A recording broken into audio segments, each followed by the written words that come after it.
Բարև ձեզ սիրելի հայրենակիցներ, ես Արտուր Ֆարմանյանն եմ, Հայաստանի ժողովրդական կոմունիստական կուսակցության ղեկավարը։ Սիրելի բարեկամներ, ինչպես ես ձեզ խոստացել էի, որ երբ որ ԿՊ-ն անեն իրենց սխալները, ես միշտ արձագանքելու եմ, ինձ լռեցնելը անհնարին է, քանի որ ի տարբերություն իրանց մենք ոչ այ ունենք, ոչ էլ վախ ունենք։ Հիմա տեսեք, Նիկոլ շոուն շարունակվում է։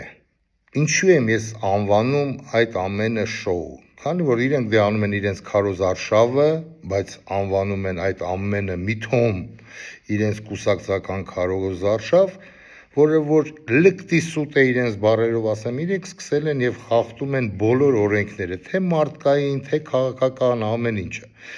Բայց իրենց մուրը, իրենց գլուխը, ինչպես ասում էր Օղորմածիկ տատիկս։ Հիմա ինչու եմ ես անվանում դա շոու։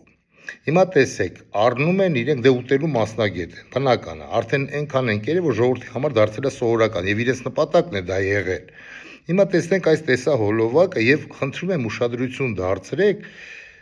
վաճառող կնոջ հետևի կամերաներին, բայց իրենք այս ամենը ներկայացնում են ոնց որ պատահական եկան, իրենք ժողովրդավար են, եկան ժանգյալով հաց առան եւ կնոջը հավանական է ասել են, որ Ղարաբաղ անունը տուրում, Ղարաբաղի կողմից էլ իրանք էլ հասկանում եք, իրենց այդ հատերական, այդ իրենց կապիկությունները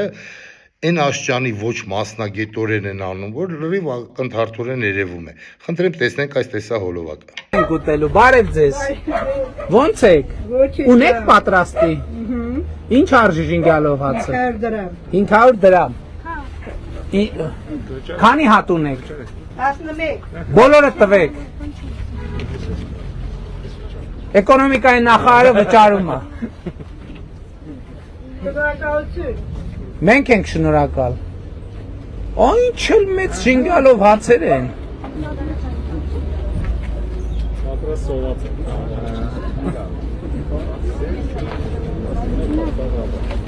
Շատ համով է։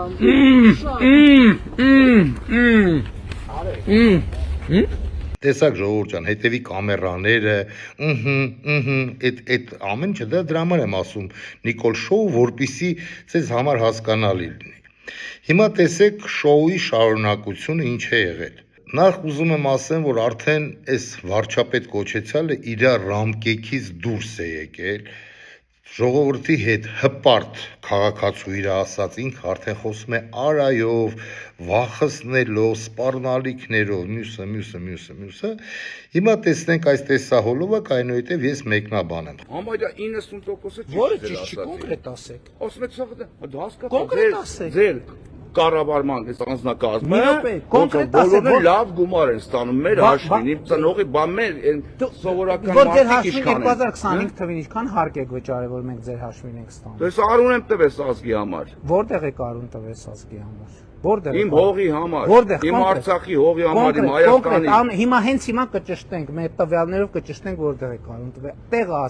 Տեղը ասեք, որտեղ եք։ Ջիվոն Աբրամյանն էլ իմ հրամանատարն է։ Որտեղ եք արուն եղել եմ, լաչին եղել եմ։ Որտեղ ձեր տվյալներն ասեք, հեսա պաշտպանության նախարարությունով կճշտենք։ Զանգի։ Պաշտպանության Մովսեսյան ռազմիկ, Լենյան ջոկատը մեղե։ Համեցեք։ Հեսա կճշտենք, բայց եթե սուտ ասեք, դա հետևանք է ունենա։ Տեսակ ժողովուրդ ջան, մարդը եկել է ասում, որ 90%-ը դուք սուտ եք ասում, ինչ որ ասում եք։ Նիկոլ Փաշինյանը հրավիրում է իրենց անգրագետ բառից բուն իմաստով անգրագետ, այն մարդը, որ մինչև 4-ը չի կարող հաշվել, առողջապահության նախարարին։ Այդ առողջապահության նախարարը դե գալիս է ոչ B, ոչ M, ում վզովամնում կներեք այդ բառից համար Նիկոլ Փաշինյանի, որը որ մանիպուլյացիայի արքան է եւ մուտիտի։ Ու սկսում են խոսալ, մարդը մինչև վերջ կանգնում է իրեն հայացքների վրա, իրեն տեսանկյունի վրա, վերջում ասենք ասում է կռված տղա եմ, ես մեն եմ արել, արդեն ինչ է գնում, մենք կստուգենք եւ հետո տես ինչ ենք անելու։ Ուրեմն Նիկոլ Փաշինյան, վարչապետը գիտեք ինչով է տարբերվում հպարտ քաղաքացուց, որ նա վարչապետ է։ Եթե դուք գտաք այդ մարդու խոսքերի մեջ սուտ, ապա դա այդպես չի արվում։ Դա հրահանգ է տարվում ՆԳ նախարարությանը կամ ազգային անվտանգությանը, որոնք ուսումնասիրում են տվյալ հարցը, այնուհետև զեկուցում են ձեզ եւ դուք որպես բլոգեր, որպես մարդ, որ սիրում է մտնել եթեր, հրապարակում եք եւ ասում եք, տեսեք ինչ եղավ, ժողովուրդ ջան, այսենց սուտ կռվողները գալիս են մեր զոհված ազատամարտիկների անունների տակ, այսպես բաներ են պահանջում։ Դե դրա համար պիտի կրթվեք, էլի մուտիտով չի մենակ, մի քիչ էլ պիտի աբառոտ անի, որ կարողանաք մի բան ասեք օրենքի սահմաններում, պարոն Փաշինյան։ Ժողովուրդ ջան, հիմա երկրորդ պահը Նիկոլ Փաշինյանը, դե գիտեք, հանրաճանաչ սուտասան է, նրա վրեն բռնես չես հաստատի, Նիկոլ Փաշինյանը անում է հետևյալը. մետրոյով միթոն ժողովրդավար վարչապետ է, նստում է մետրո, գնում է այնտեղ բռնկվում է մի աղջնակի հետ, որը փոքր երեխայի հետ է, էմոցիաների տակ գոռալով, նորից սպառնալով, չսպառնակ հանգարց Հայաստանից Հանրապետության քաղաքացուն Նիկոլ Փաշինյան, ձեզ այդ լիազորությունը ժողովուրդը չի տվել, որ դուք ասեք պողպատե մանդատ են տվել, պողպատե մանդատը տվել են, որ Հայաստանի Հանրապետության շահերը պաշտպանես, ոչ թե ժողովրդի վրա գոռաս եւ չափերը տանցնես։ Ուրեմն տեսեք, ժողովուրդ ջան, վերցնում է բռնկվում են բանավեճի, աղջիկը հելում է հաղթած, բայց հետո դե ինքը իր սովորություն բնած, որ ինքը կուլտուրական խոսում է, դա հոմինքը չի խոսում, դա ասեք դες պրոգրաման տվեն է խոսում, ինքը խոսում է շատ լպիրջ, կարելի է դա կարդալով իր գիրքը կտեսնեք այդ մարդու մակարդակը եւ լեքսիկոնը։ Արդեն մենք տեսնում ենք իրական Նիկոլ Փաշինյանին, որ արդեն խախտվում է եւ ամեն ինչ ասում է ում հետ։ Այդ աղջիկերը մի 2-3 տարի մեծ լինի, չլինի, իր մեծ աղջկանից, Մայրամա կարծեմ մեծ աղջկա անունը։ Այսինքն Նիկոլ Փաշինյան, դու քո երեխու հետ տենց ես խոսում, եթե դու տենց ես խոսում, ապա համապատասխան մարմինները պետք է ձեզ հայրությունից զրկեն։ Եթե դուք ձեր երեխայի հետ այդպես եք խոսում։ Հիմա տեսնենք տեսահոլովակը, հետո շարունակեմ, խնդրեմ ժողովուրդ ջան։ Բացի աղջկա եք ասել փախած մետրոյի մեջ, ինչպես կմեկնաբանը, ինչ եմ ասել։ Բացառված է որ էստեղ բանը։ Չէ, ասեցիք փախածներ, զոհվածի աղջկա եք ասել։ Ես տենց բան չի կարող ասել, եթե խոսեմ տենց այդ բարձր։ Ուրեմն մյուս անգամ չփորձեք ասեք, որ փախածներով չփորձեք ասեք, որ ես Ղարաբաղ եմ տվել։ Եթե մենք ու Ղարաբաղցի, Արցախցի եք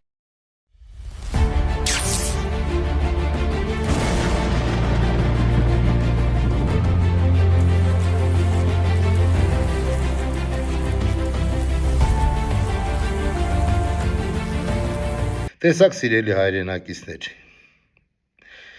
ասում է ով ասե, ես տես բան չեմ կարող ասել, Նիկոլ Փաշինյան ժամեր են անցնում, վրեդ բռնում են չես հաստատում, հիմա դա դնենք մի կողմ, Նիկոլ Փաշինյանը ներողություն է խնդրում, Նիկոլ Փաշինյան, դա շատ լավ է, որ դուք կարողանում եք նաև խնդրել ներողություն, բայց, կա մի բայց, խնդրում եմ ասեք, ինչու դուք պատասխանատվության չենթարկեցիք այն մարդկանց, ովքեր գցեցին երիտասարդ աղջիկան, հղի աղջիկան ձեր կորտեշի տակ, եւ դուք ասեցիք, որ դուք մեղ չունեք, ձեր կորտեշի տակ անգե, ոչ թե Նիկոլ Փաշինյանի մեքենայի տակ անգե, թե ընտրություններ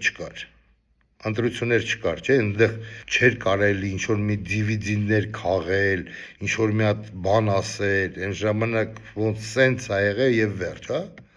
բայց ես ավելին ասեմ, Նիկոլ Փաշինյան, կոմունիստների ժամանակ Նիկոլ Փաշինյան խորհրդային միության տարիներին, եթե սպանում էր հանցագործը կնոջը, ասում էր 15 տարի կամ գնդակահարում, իսկ եթե սպանում էր հղի կնոջը, դա անխուսափելի գնդակահարում էր, հիմա ասեմ ինչու, քանի որ այդ երեխան չծնված երեխան հայտնի չէր ով կարար լիներ պետության համար եւ ինչ օգուտ կարար բերեր։ Հիմա ես ենթադրում եմ, որ այդ չծնված բալիկը Հայաստանի հզոր ապագա վարչապետն էր, որը հետ կբերեր Արցախը, որը հետ կբերեր Թուրքիայից մեր հայկական հողերը։ Ինչու սպանեցիք մեր հզոր վարչապետին։ Դուք վարչապետը սպանող եք, Նիկոլ Փաշինյան։ Դուք մարդասպան եք։ Բացի դավաճանը, դուք մարդասպան եք նաև, Նիկոլ Փաշինյան։ Եվ ձեր աշխատակիցները, ձեր կորտեժի ոչ մեկ պատասխանատվություն տեսը չկրեցին։ Ասում եմ խորհրդային տարիներին դա գնդակահարում էր։ Հիմա ես էլ դնենք կողքի, ժողովուրդ ջան, հիմա տեսեք ինչ են ասում ԿՊԱ-կաները։ Լսենք, այնուհետև մեկնաբան եմ, խնդրեմ։ Իմ պատերազմ առնելու, ես ինչ էի ասում։ Ասում եմ չի լինելու է խաղաղություն։ Ասում են ինչ գիտես։ Բայց 7 տարվա վարչապետ եմ, եթե ես այդ իրավիճակը չկարողանամ գնահատեմ, ես ո՞նց եմ վարչապետ։ Հիմա էլ ասում եմ ըլնելու է պատերազմ սեպտեմբերին ու աղետաբեր պատերազմ։ Եթե քաղաքացիական պայմանագիր կուսակցությունը սահմանադրական մեծամասնություն չեմ ասում ընտրություններում հաղթի։ Ոնց ուզում եք ինձ ասում եք 18 տվին գայիր ասեիր, հիմա ասում եմ շատ ուղիղ ասում, չնայած հիմա այս մթնոլորտը նաև ասում եմ հանդարտ, որովհետև գիտեմ, որ դա իրողություն է։ Մենք ժողովուրդը ստանալու է սահմանադրական մեծամասնություն։ Մի բան էլ ավելացնեմ ու երևի փոխանցեմ ում ուզում եք փոխանցեմ, բայց ինչի պատերազմ կլինի, որ եթե քաղաքացիական պայմանագիրը չստանա մեծամասնություն, ոչ թե որովհետև քաղաքացիական պայմանագրից գոյությունից է կախված պատերազմ լինել չլինելը բառիս ուղիղ իմաստով, այլ եթե քաղաքացիական պայմանագրի առաջարկած ուղին չընտրի Հայաստանը, այլ ընտրի օլիգարխների առաջադրած ուղին, այդ ուղին է դե տանելու դեպի պատերազմ։ Նիկոլ Փաշինյան, ինչ եք ասում, եթե չլինի քաղաքացիական պայմանագիր կուսակցությունը սեպտեմբերին կլինի կռիվ։ 7 տարվա վարչապետ, 7 չեք, 8 եք, դուք էլ հաշվել չգիտեք, 18-ից մինչև 20-ից 8 անում։ Ամիսներով միգուցե կարող է պատել 8-ը չձգի, բայց 8-րդ տարին է։ Հիմա Նիկոլ Փաշինյան, իմիջիայլոց ժողովուրդ ջան, կարող եմ ես իրեն հետ համաձայնվել։ Հիմա ինչն եք որոշել տակ, Նիկոլ Փաշինյան։ Ինչն եք որոշել Իվանը, թե իրենց ասած Սևանը իրենց շան լեզվով։ Ինչն եք որոշել, որ պատերազմ չի լինելու։ Կամ են Կոնջոյանա, ինչ այնի կողքից վխտոմա։ Կոնջոյան, լսի քեզ ինչ եմ ասում։ Նախարար ես, պատգամավոր ես, ինչ ես, չգիտեմ ինչ ես, բայց որ խոսում ես ու չգիտես ինչ ես խոսում, դա հաստատ է։ Մենք չենք ասում մեր ծրագրի շեղվողի մասին եք ասում։ Ինչը ձեր ծրագիրը։ Ձեր ծրագիրը հազնելն է, ձեր ծրագիրը դավաճանությունն է, ձեր ծրագիրը հայ ազգը ոչնչացնելն է։ Կողքից էլ բերում են մեջբերում սիրելի հայրենակիցներ, որ օլիգարխներ, ուրեմն լսեք ձեզ ինչ եմ ասում։ Պարոնայք ԿՊԱ-կաններ, այդ դուք եք որոշողը իշխանության դուք եք գալու կամ օլիգարխները։ Իշխանությունը ով պիտի գա որոշելու է Հայաստանի Հանրապետության քաղաքացին եւ գալու են հայ ուժերը։ Իսկ եթե դուք միայն նրանց եք տեսնում, ապա ձեզ ասում եմ, ես հրավիրում եմ ձեզ, Նիկոլ Փաշինյան, ձեզ հրավիրում եմ մի լիդերի հետ բանավեճի, որը որ օլիգարխ չի, ԿՊԱ-կան չի, նախկին չի, ներկա չի, ապագա է։ Հրավիրում եմ, եթե հետաքրքիր է հրապարակեմ անուն ազգանունը, քանի որ ես հիմա չեմ հրապարակում ինչի համար, քանի որ մենք պատրաստվում ենք քարոզ արշավին, այն տղայի, այն ուժին, ում որ աջակցելու է Հայաստանի ժողովրդական կոմունիստական կուսակցությունը, իսկ եթե դուք պատրաստ եք, արձագանքեք, ես ձեզ հետ քելեմ կապի ու այդ տղան գգա ձեր հետ, դու մենակ ձեր հետ չի, ձեր սա կառավարության հետ, ձեր սա ԿՊԱ-ական հետ, մենակով գգա բանավեճի, ես ձեզ քիմնավորի, որ առանց հող տալու, լինելով պահանջատեր, չի լինի պատերազմ, Նիկոլ Փաշինյան, եւ Հայաստանի Հանրապետությունը կետա դեպի զարգացում, առանց դավաճանության։ Հենց որ մի բանը որ խոսում եք, մինչև վերջ լսեք, ուսումնասիրեք, նոր խոսացեք։ Կռվով է ժողովրդին չվախեցնես, հանգարց, մտքովը չասնի։ Այս ազգը այնքան կռիվատես է, որ մի հատ ավել, մի հատ պակաս հետ չի, ու կռիվը իրենք չեն սկսել։ Սկսողները սկսել են, բերանները ջարդվել, մեջքերը ջարդվել են ու գնացել են։ Ուղղակի այդ ժամանակները չեն եղել ձեր նման դավաճաններ։ Իսկ այն պարտությունները, ինչ որ կրել է հայ ժողովուրդը պատերազմի ժամանակ, եղել են այն թվի Նիկոլները։ Ես էլ ձեզի այդ պատասխանը։ Իսկ սիրելի բարեկամներ, հիմա ուզում եմ տեղադրեմ մի ոտանավոր երկու անգամ խորհրդային միության հերոս Լյոչի Կոսմոնավտ Լեոնովի ոտանավորը, որը որ այսօր շատերիս երևի թե կստիպի մտածել այդ բառերի վրա։ Կներեք, այդ ոտանավորը մարդը ռուսը ազգությամբ դա ռուսերեն է, բայց խոսքը Աստծու մասին է, խոսքը այսօրվա մեր կյանքի մասին է։ Ապա լսենք, խնդրեմ։ Без Бога нация – толпа, обремененная пороком. Или слепа, или глуха. Еще страшней – жестоко. И пусть на трон зайдет любой, глаголящий высоким слогом. Толпа останется толпой, пока не обратится к Богу. Иисус сказал ему: «Я есть путь и истина и жизнь. Никто не приходит к Отцу, как только через меня». Ժողովուրդ ջան, այսքանով ուզում եմ ավարտեմ, ցանկանում եմ ձեզ լավ օր, կեցցե Հայաստանից Հանրապետությունը, կեցցե հայ ազգս, կեցցե հայկական սփյուռքը, կեցցե ջավախքը հայությունս, կեցցե Արցախը հայությունս, հիշեք ժողովուրդ ջան, որ դուք դա մենք ենք, մենք դա դուք եք, քանի որ սոցիալիզմն ու կոմունիզմը ապագան ամբողջ աշխարհի, կապիտալիզմը դա ժամանակավոր երևույթ է։ Կեցցե անկախ հայկական Արցախը Նիկոլ Փաշինյան, հայկական Արցախը, կեցցե հայկական Մասիս լեռը Նիկոլ Փաշինյան, կեցցե առաքելական Սուրբ եկեղեցին հայկական Նիկոլ Փաշինյան, կեցցեք դուք սիրելի, հարգելի, ավագ քույրիկներ եւ եղբայրներ, տատիկներ եւ պապիկներ, պինդ եղեք, ամուր եղեք, ամեն ինչ լինելու է գերազանց։ Դուք էլ սիրելի հայրենակիցներ, լավ եղեք, պահպանեք ձեզ, խնայեք ձեր ներվերը, շուտով ամեն ինչ կավարտվի դեպի լավը, գալու են հայկական ուժերը,